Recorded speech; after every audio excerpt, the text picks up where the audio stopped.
안녕하세요. PPTV 박진우, 박윤미 채널 구독자 여러분들 안녕하세요. 박진우입니다. 오늘은 동아시아사 치료사를 위해 여러분들 동아시아사 열심히 공부해야 되지 않습니까? 그래서 이렇게 OBS 스튜디오와 그리고 아이캔노트를 활용해서 오늘 수업을 한번 진행해 볼까 합니다.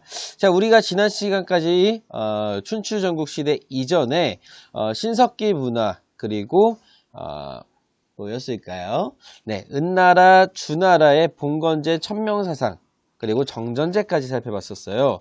그러면 오늘은 어떤 것을 알아볼 거냐면요.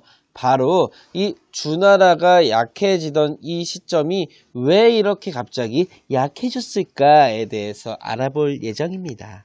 그리고 또한 이 주나라가 약해지면서 그리고 춘추시대라고 하는 새로운 시대가 개막해요.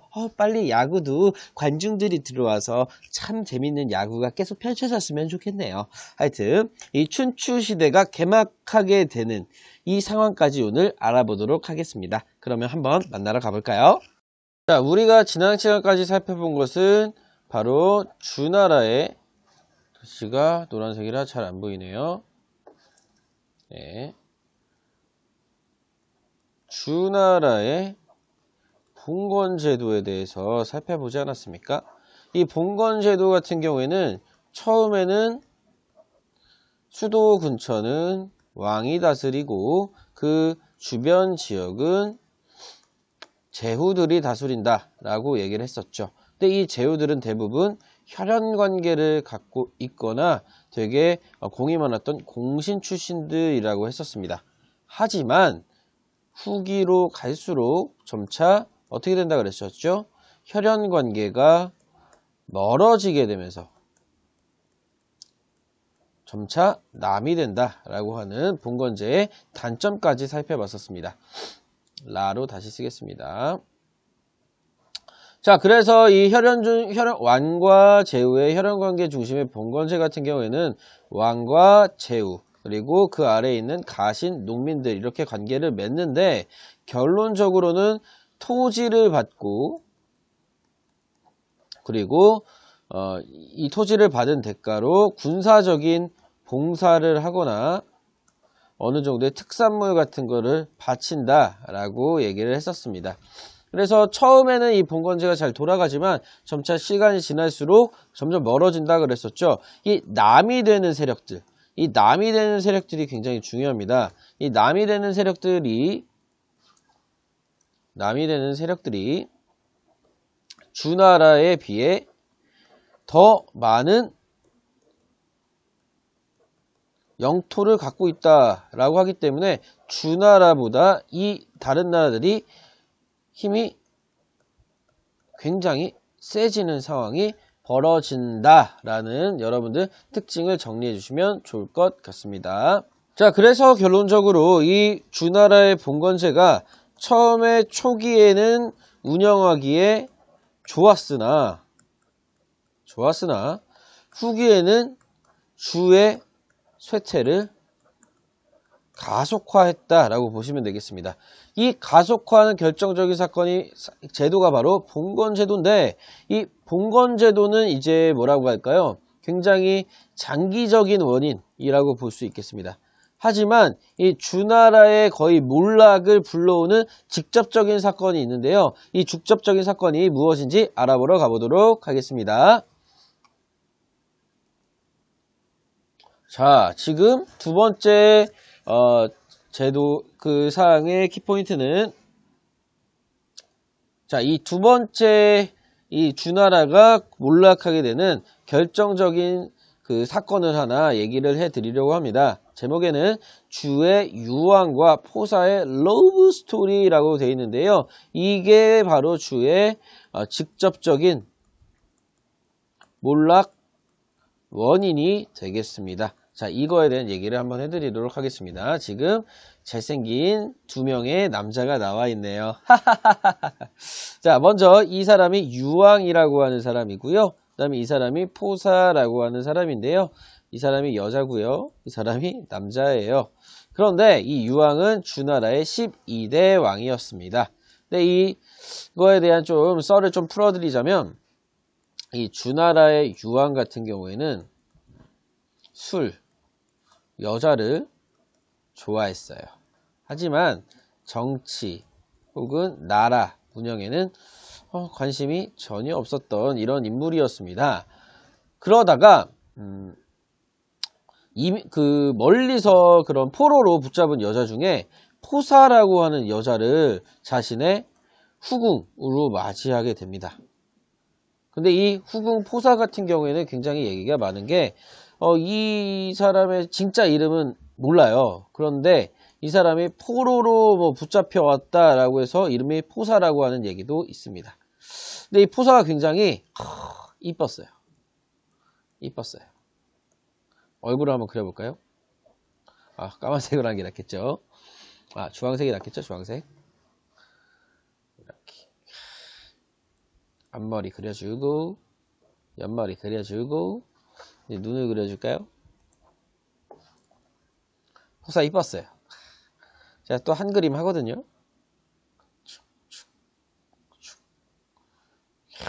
이뻤어요. 그런데 이 포사가 굉장히 이뻐서 유황이 진짜 너무나 좋아하는데 얘가 웃질 않는 거예요. 웃질 않아요. 그래가지고 얘가 이 유황이 이 사람을 웃게 만들려고 진짜 엄청나게 노력을 합니다. 그런데 여기에 더불어서 당시 사회는요, 지진이 일어나고 그리고 막 산이 막 무너지고 막 이런 상황들이 엄청나게 많이 벌어지고 있었습니다. 그런데도 이 포사를 너무나 좋아했던 유황이 어떤 일을 하냐면요. 바로 첫 번째로는 이 비단 그림인데요. 이 비단을 막 찢어요. 비단 찢기를 해요. 비단 찢기를 왜 하냐면요. 포사가 그 비단이 찢을 때 나는 소리를 좋아한대요. 그 소리를 들으면 웃는데요. 그래서 막 찢어요. 그래가지고 유황이 전국의 비단을 공수해 와요. 그래서 비단 찢기를 합니다. 그래서 나라에는 지금 굉장히 지진도 많이 일어나고 지금 막 산이 막 무너져서 사람들이 막 죽어나가고 있는데 이 왕은 이 사랑하는 후궁이었던 포사를 웃기려고 웃음을 부으려고 하는 그런 걸 보려고 전국에 있는 비단을 공수해 와서 비단을 찢어요. 근데 포사가 한두 번 웃었는데 계속 하니까 질리는 거예요. 그래서 이거에 관련된 고사성어가 있어요. 그 고사성어가 바로 뭐냐면요. 천금매소라고 하는 겁니다. 이 천금매소라고 하는 건요. 정말 쓸데없는데 투자를 많이 한다라고 하는 고사성어가 바로 여기서 나왔습니다. 근데 이런데도 웃지 않으니까 갑자기 유황이 하룻밤 자다가 꿈자리가 안 좋았던 거예요. 꿈자리가 안 좋아서 당시에는 이 국가의 위기 상황이 닥치면 봉화를 피웠거든요. 자, 내가 꿈자리가 안 좋아서 나라가 어떻게 될지 모르겠다. 봉화를 피워요. 자, 그러면 어떻게 될까요? 자연스럽게 전국에 있는 제후들이 국가에 위기가 닥친 줄 알고 달려오겠죠. 근데 알고 봤더니 그냥 왕이 거의 그냥 꿈자리가 안 좋았다는 이유로 심심했다는 이유로 봉화를 피웠던 거예요. 와, 진짜 어처구니 없겠죠. 근데 이 상황에서 어이가 없게도 이 포사가 웃어요. 활짝활짝 웃어요. 이걸 보고 유황이 포사가 이 봉화를 피우고 이 어이없어하는 제후들이 다시 돌아가는 표정을 보니까 웃는 거예요. 그러니까 어떻게 할까요? 날마다 봉화를 피우는 거예요. 날마다 봉화를 피워요. 근데 제후들이 진짜 위기가 닥쳤는지 알고 계속 울 거 아니에요. 근데 이것도 한두 번이죠. 두세 번, 네 번, 다섯 번, 여섯 번 하는데 올까요? 가면 뻥인데 헛수고만 한 거 아니에요. 이런 상황 속에서 무슨 일이 벌어지냐면요. 다음 페이지를 한번 보겠습니다. 자, 지금 세 번째 제목을 보시면요. 견융의 침입과 춘추시대의 개막이라고 되어 있는데요. 이 견융이라고 하는 것은 이 중국 그 본토의 동남쪽에 위치해 있던 이민족이라고 하는 세력인데요. 자, 견용족이 침입해옵니다. 근데 이 견용족 침입하는 것도 이유가 엄청나게 웃겨요. 이 견용족이 뭐 뺏으러 왔겠죠. 그런데 뺏으러 온 거는 뭐가 필요해서인데 목적이 달랐어요. 목적이 뭐냐면요. 아까 유왕에게는 포사만의 그런 러브 스토리가 있지 않았습니까? 근데 원래는 정실 부인이 있었어요. 그 정실 부인의 신후가 이제 자기는 이제 사랑을 못 받지 않습니까? 그래서 너무나 화가 나서 아버지한테 일러요. 근데 아버지 이름이 신후예요. 한자가 달라요. 신후가 야 진짜 왕 가만히 놔두면 안 되겠다 라고 생각해서 이 이민족들에게 연락을 해서 쳐들어오게 합니다. 자, 지금 외적이 쳐들어오고 있습니다. 견용이 쳐들어오고 있어요. 와 하면서 쳐들어와요. 그런데 당연히 외적이 침입해오면 뭘 피워야 될까요? 그렇죠. 봉화를 피워야겠죠. 그래서 봉화를 막 피워요. 그런데 제후들이 안 와요. 왜 안 올까요? 야 이것도 구라야 안 와 라고 하고 안 옵니다. 이거 어디서 많이 들어봤습니까? 바로 옛날 그 우화했던 그 양치기 소년 얘기와 거의 흡사하죠. 그리고 뭐 저기 피노키오 얘기랑도 좀 비슷하죠. 그래서 결국에 견용족 침입을 받고 이 유왕이 결국에 죽습니다.